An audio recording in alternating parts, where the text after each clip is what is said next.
বেন্যাবেলায় উঠটা দেখি ও গো আমার কাডলটা চুরি হয়ে গেছে গা তো ঘরের সামনে না কাডলটা থইছি কাডলটা কেডা চুরি হলো চুর খুঁজবার গিয়া দেখি যে ও আমার ঘরের লোকে চুরি করছে আসলে জানেন কেডা চুরি করছে চুরিটা করছে আমার জামাই ফজরের নামাজ পড়তে কাডলে বলি এমন বাসনা ছুটছে বাসনার চুরে কাডল ভাঙ্গা খাইয়া গিয়া পরে হইয়া রইছে কি কইতাম আমনে করতেন তো আমি চিন্তালাম হে বেটার সেতে একদা ফুফে আমার থাউল লাগবো তো আমি গেরা চট করে গরম গরম রুটি বানাই লই ফেলাম আর দেখেন বাইরে কি সুন্দর বৃষ্টি পড়তেছে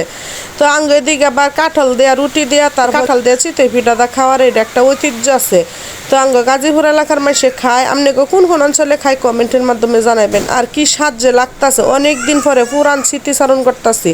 সেই স্বাদ লাগতাছে আমার টাইম তো এদিকে ওই যে দেখেন রুটিটা লাল আটা রুটি আসলে গম কিনাই না বাঙ্গাইছি বাঙ্গাই ওইটা দা রুটি বানাইছি এটা রুটিটা এতটা স্বাদ না লাগলো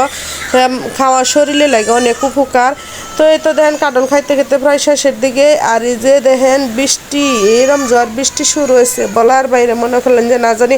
বাড়ি ঘর উড়াইলে যাবো গা তো আঙ্গের দিকে যদি এরম থাকে তাহলে অন্য সব এলাকায় জানি কি দশা গাজীপুরে যদি উড়াইলে যার দশা হয় তাহলে কি এবো আর এই তো দেখেন যেদিকে খাইতাছি কাঁঠাল দিয়া রুটি দিয়ে আর আমার মেয়ে হয়েছে ঘুম থেকে ওই সাথে মেয়ের নিয়েও খাইতাছে আর কাঁঠালদা রুটিটা খাওয়াটা না যতটা মজার কথা তার চাইতে বেশি কষ্ট লাগে কাঁঠালটা খাওয়ার পরে যে কাঁঠালটা একটা গুছানি দূর লাগে এই গুছানিটা আমার সবচাইতে বড় আইলসামি লাগে বুঝছেন নি তো মনে করলেন বিসি মিশে আওলা জলায় ছেঁড়া বেড়া এটা খুবই জুলুম লাগে তো আমার মতন এরম কাঁঠালের জিনিসপাতি গুছাইতে কার কার আইলসামি লাগে কমেন্টের মাধ্যমে জানেন আর এই তো দেখেন এই যে রুটি খাওয়া শেষ মানে কাঁঠাল খাওয়া শেষ আমরা মা মেয়ে দুইটা রুটি খেয়ে শেষ দিতে পারলাম না আর রুটিগুলো একটু মোটা মোটা করে বানাইছি বেডি মানুষ যেহেতু মনে করলেন আমার লাগে আর শেষে মাসে রুটি আর এত পাতলা করে বানানোর দরকার কি বেডা মানুষের লেগে ঠিকই পাতলা পাতলা করে বানাইছি